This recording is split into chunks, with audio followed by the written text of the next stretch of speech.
পৃথিবীর ফুসফুস খ্যাত অ্যামাজনের বুক চিরে বয়ে গেছে বহু নদী। এই বনে নদী ধরেই প্রতি বছর পারাপার হচ্ছে শত শত তেলবাহী নৌযান।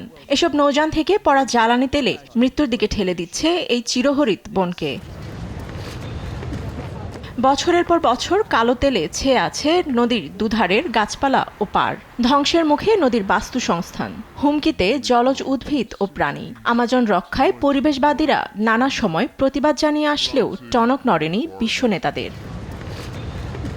এ ধারাবাহিকতায় ব্রাজিলের কোপাকাবানা সমুদ্র সৈকতে বিক্ষোভের আয়োজন করে অ্যামনেস্টি ইন্টারন্যাশনাল। আমাজনে যেসব জায়গায় তেল অনুসন্ধান চলছে তার ঝুঁকির বিষয়ে সামনে এনে ভিন্ন প্রতিবাদে নামে পরিবেশবাদীরা। জ্বালানি তেলবাহী নৌযান চলাচল বন্ধেরও ওঠে প্রতিবাদ। সৈকতে জলবায়ু দূষণের প্রতীকী হিসেবে ডলফিনে তেল মেখে জানান প্রতিবাদ।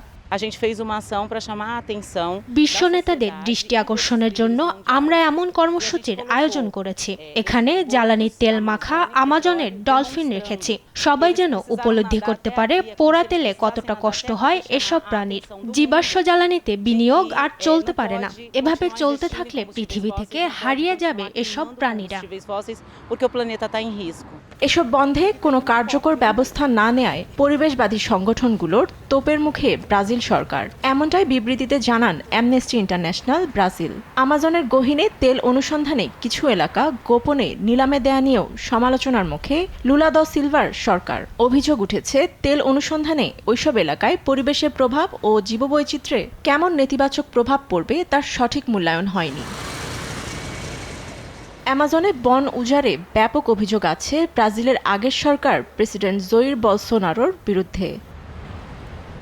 ফাতেমা তাসনিম, নিউজ ডেস্ক, দেশ টিভি।